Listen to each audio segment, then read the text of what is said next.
Hi partners, ലാഭത്തിൻ്റെ അല്ലെങ്കിൽ tax ബേസിൻ്റെ 20% ആണോ അതോ 85% ഇൻകം ടാക്സ് അടയ്ക്കേണ്ടത്? സൗദി ഇൻകം ടാക്സ് നിയമത്തിൽ ഈ രണ്ട് റേറ്റുകളും പറയുന്നുണ്ട്. ഇത് ആർക്കൊക്കെയാണ് ബാധകമാവുക?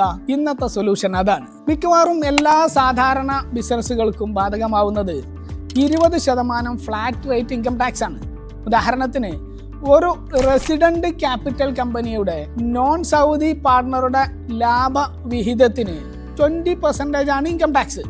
അതുപോലെ സൗദിയിൽ ബിസിനസ് ചെയ്യുന്ന നോൺ സൗദി റെസിഡന്റ് ആയ വ്യക്തിക്കും അല്ലെങ്കിൽ പെർമനന്റ് എസ്റ്റാബ്ലിഷ്മെന്റ് വഴി ബിസിനസ് ചെയ്യുന്ന നോൺ റെസിഡന്റ് കമ്പനികൾക്കുമെല്ലാം 20% ആണ് ഇൻകം ടാക്സ് റേറ്റ്. കഴിഞ്ഞ വീഡിയോയിൽ പറഞ്ഞ അതേ ഉദാഹരണത്തിൽ 2 ലക്ഷം റിയാൽ ടാക്സ് ബേസ് ഉള്ള കമ്പനിയാണെങ്കിൽ അതിൻ്റെ 20% ആയ 40,000, അതായത് 40,000 റിയാലാണ് ഇൻകം ടാക്സ് അടയ്ക്കേണ്ടത്. അപ്പോൾ പിന്നെ എന്തിനാണ് ഈ 85% റേറ്റ്?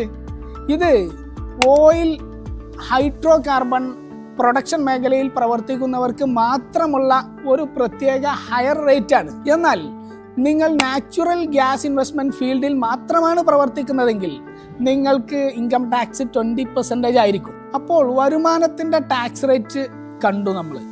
എന്നാൽ നമ്മുടെ കയ്യിലുള്ള ഒരു ഓഫീസ് ബിൽഡിംഗ് വിൽക്കുമ്പോൾ കിട്ടുന്ന ലാഭത്തിന് ഈ ടാക്സ് ബാധകമാണോ? അതാണ് ക്യാപിറ്റൽ ഗെയിൻ എന്ന് പറയുന്നത്. അതിനെക്കുറിച്ച് അടുത്ത വീഡിയോയിൽ പറയാം. Hope to see again. Naushad അക്കുറേറ്റ്.